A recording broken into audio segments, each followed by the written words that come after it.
everything is on the table. It's Relationship Theory with Tina Laws. Welcome back to Relationship Theory with your host, Tina Laws, and our amazing second-time guest, Miss Kama Smith. Miss Kama Smith. Yes. And before we went on break, we talked a bit about her experiences as it relates to her past abusive relationship and her exiting, the process in which she went to get to who she is today. And so we want to start back on, you walked away, you knew that was it, you walked away from the marriage. The next phase was he was living in separate dwellings. Both of you were living in separate dwellings. And now it was time to make a decision. Are we going to really call this quits? And what does that quits, divorce, the process of it look like? And what did it take you through? It was really tough, believe it or not, because once I sent my message to him that we need to file for divorce, he literally had it already set up. He called me the next day to basically say that he has filed. So I said, okay. Really? Yeah. And I was surprised, but I wasn't, because I knew that he was going to do that because he had been abusing me. So he didn't want to look like, let her do it first, because she has all the evidence. And so said, so done. He never mentioned anything to do with the abuse. Everything looked like it was me, like it was my fault. His reasons for abusing me, we got into a fight. It was never about him abusing me. Absolutely. I was just a crazy, horrible wife, and he didn't have a choice but to have an affair and whatnot. So I was just like, wow, I was really upset. Like that really broke me. Like I could not believe that he would do that, but I wasn't surprised, and I was like, okay. So I left it because I didn't know what to do. Further traumatizing. Think about what was going on. He had clearly moved on. Like the next day, he was with his girlfriend that he never said he was with, that like lied about, and I was fine. That wasn't my problem, about the fact that you lied to make everybody think that I was horrible. So the case, it was a shock case. So I just left it. I never bothered him. He kept bothering me because he was claiming that he needed stuff, but he had already taken a lot of his stuff. I just didn't want anything to do with him. And I just started to get myself back together. Really. And so basically you stuck to the wicket, even though he allegedly ran you through the ringer. You knew that your end result, your ultimate goal, was a girl's, ladies, to steal a girl, ladies and gentlemen. Your ultimate goal was to divorce and separate yourself from this relationship. And so you hung in there, and even though you probably felt like, oh my gosh, this is it's making me look bad. People's looking at me. You hung in there. I did. And so was it a long process? It wasn't really a long process, no, because the divorce was final. Nothing. I didn't want anything. Was nothing to really to fight on. We didn't have children. Right. None of that. And then I was asked to tell my story. Yes. And that's when it started. Yes. That's when it all came out about what he was doing, because he had clearly had a story formulated about why we weren't together. And he didn't realize that I had pictures, I had everything. So when my story came out, that just blew the top off of everything, and he was not impressed. One of the things I want to stop and pause on is your pictures. Yes. And sometimes we don't think about it as much, or we don't want to nobody else see these pictures or proof. But it's very important to get pictures, not just to be able to tell your story one day, to prove that yes, after he was bad-mouthing me or she was bad-mouthing me, this is the proof. But what if you don't survive? That's right. And what if, for instance, you have a family, or you have a mortgage, or you have a business together, and nobody believes you? So I think it's very important to have those pictures, because that proves, I've not had a voice in this relationship for so long. Here you go. So and I think that was my main reason for doing it, because I had a daughter, and I was like, I even have a letter that I still have in my safe deposit box, to basically say, if anything happens to me, this is why. I haven't been there because I just haven't had the courage to go there yet to get it. But yeah, I had to because was writing a journal and he found my journal and destroyed it. So he didn't know that I had taken pictures. So I was like, yeah, I have to do this. And a safety deposit box. Yes. Listen, ladies. Yes, I have a safety deposit box, and yeah, I had pictures. I had a lot more, but I don't know where they are. But enough that people can see what I was going through. That I'm not crazy. That this man was physically abusing me. The other thing too is that as a professional woman, you know, HR working in your remit, having to, you know, in some instances, reprimand staff even, you know, how did you feel? How did you feel going to work now and having to, if you had ever had to reprimand a staff member or certain things, knowing that you were broken and you were dealing with somebody at home? How did you manage? How did you manage your job? It was very difficult. One time I broke down at work. My manager, my boss came to me at the time to ask me to do a project, and he had physically assaulted me that night, and I hadn't had any sleep. So when I got to my office, I was just trying to go about my day, and when she came to my office to tell me, I just broke down, and she was just like, what's wrong? And so she closed the door, and I just blurted out. That was the first time I told basically anybody that I was abused, and she was so upset and shocked because she could not believe somebody was doing that to me, and I was always so professional. But yeah, I never let it disrupt my work. And that's the other thing. A lot of people think that you're supposed to come in. They wouldn't have believed that you was going through that because you didn't look battered, you know, and covered it up. I always makeup.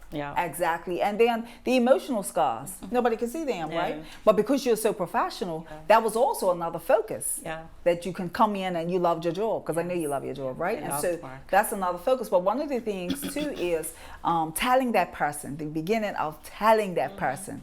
What was that like, the evening when you walked away from your job and you had just finally let it out? I was scared because he knew that, because my dad, she called my dad. Okay.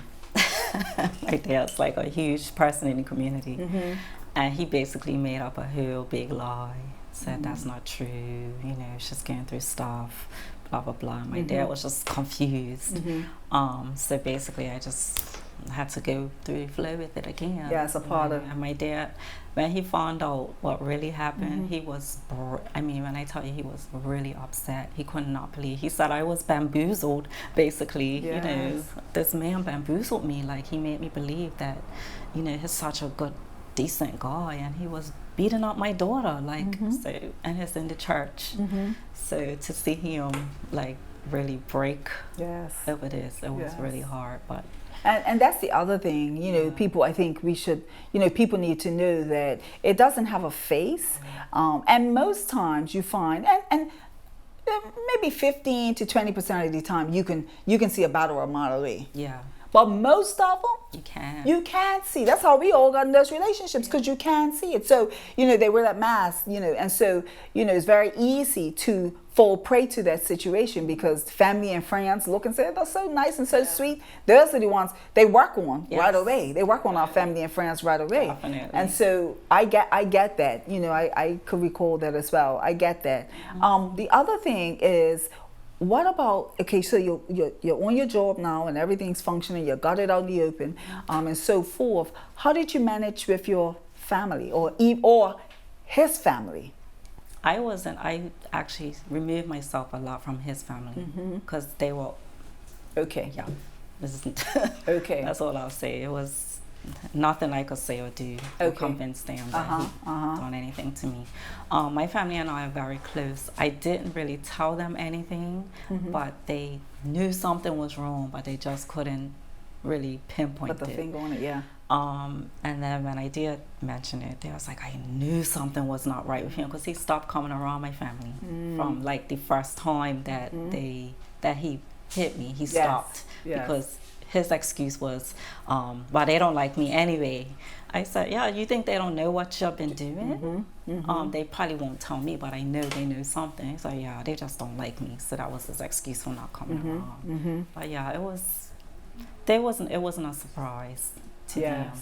that Yes. he was abusing me. He was My abusing you. daughter was very, very upset. She knew something was wrong because she had seen how he was. Yes. The times when she was him from school, she saw his behavior, but she had no idea that he was actually physically assaulting me regularly.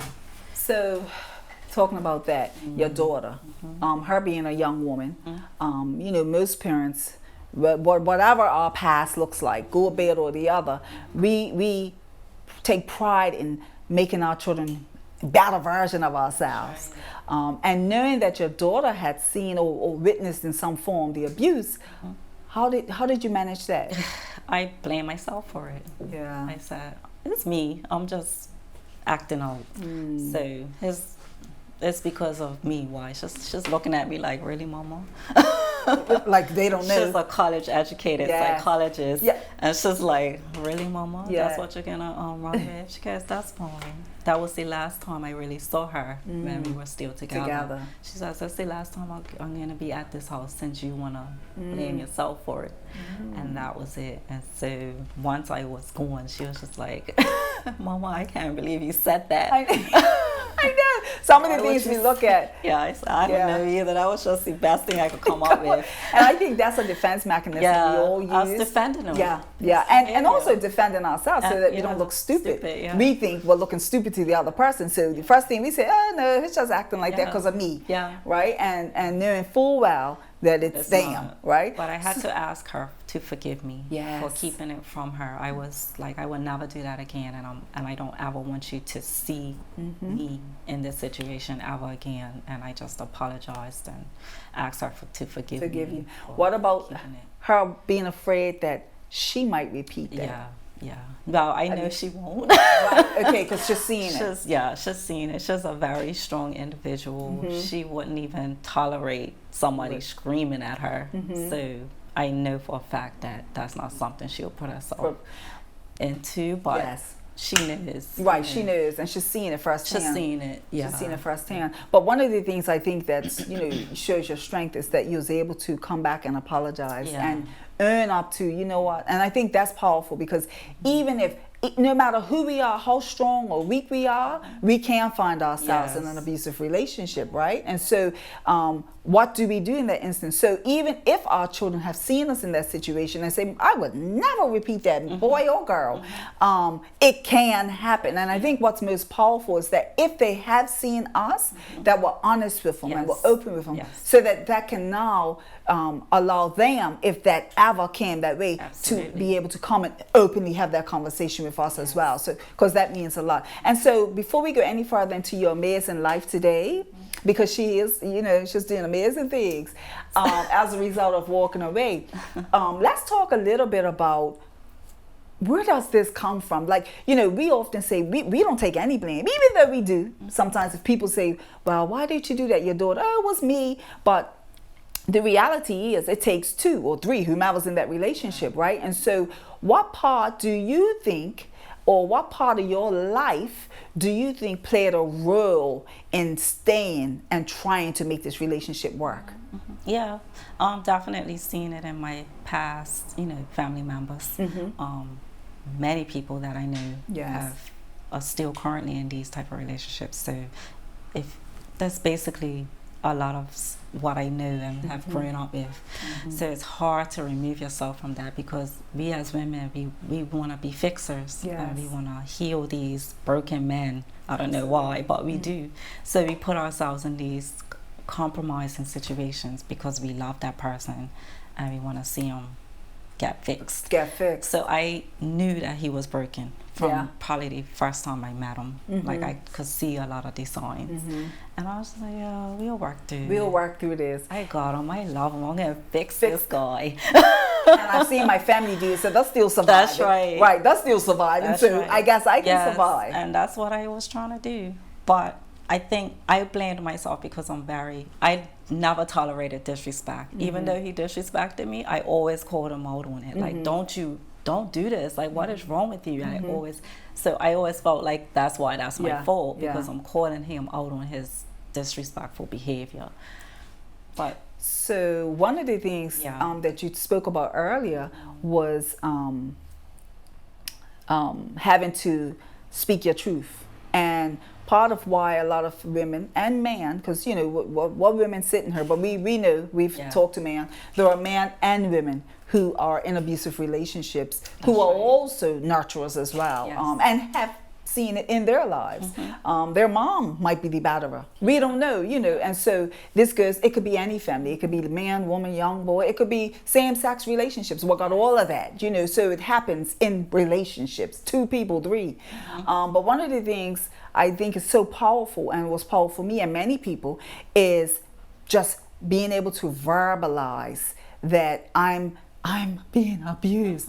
It's so powerful when you can tell somebody I'm being abused, because that's the thing in which you have suppressed for so long to keep it a secret that we forget that, wait a minute, what, this is powerful that we can speak this. So I don't know about you, but I'm sure too that when you was able to tell your boss the first time, a stranger per se, that this is what's happening, nobody could stop you ever since, right? No, it's been going on.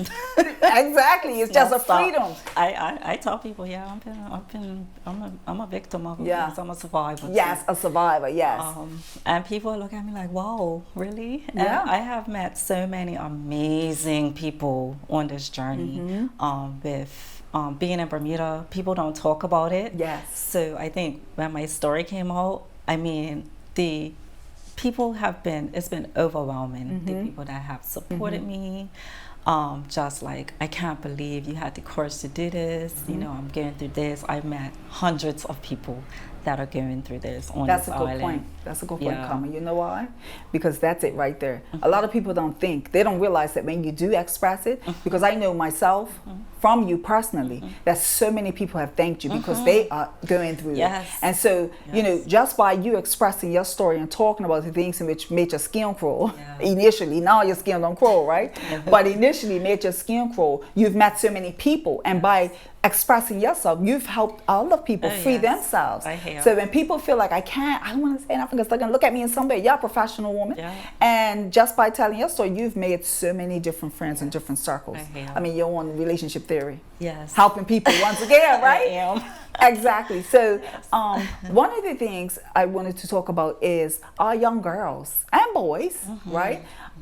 What is some of the things that you would say to young girls that, you know, we recognize, because, you know, it starts so young, and sometimes even before we know they're dating. What's some of the things that we can tell parents that they should look out for when the behaviors might change, or they all of a sudden, behaviors may change. They may just stay home all the time or not answer the phone. What's some of the things in which you feel like as a young teenager, parents can be watching out for? Goodness, it's so many things. So many.